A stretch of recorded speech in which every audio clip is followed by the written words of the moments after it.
Saudara Lun, belasan ibu-ibu di Kabupaten Aceh Singkil mengikuti lomba hiburan rakyat di sekitar Kuala Gabi, Kampung Pulau Saruk, Kecamatan Singkil. Beberapa perlombaan yang digelar seperti memakai bakiak berkelompok, balap karung, makan kerupuk, serta aneka lomba lainnya.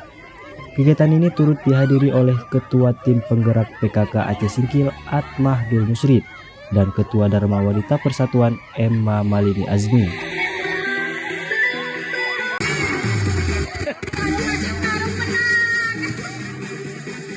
Acara tersebut digelar untuk berbagi keceriaan sesama kaum ibu. Kaum ibu terlihat antusias mengikuti lomba, bahkan rela jatuh bangun demi memenangkan lomba tersebut.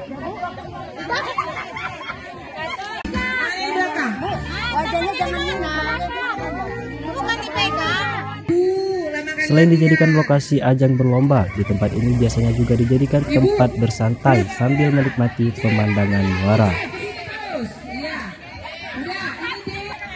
Dari Aceh Singkil, Dede Rosadi, Serambi On TV. 1, 2, 3. Duduk aja, Bu. Yang di depan duduk aja, Bu.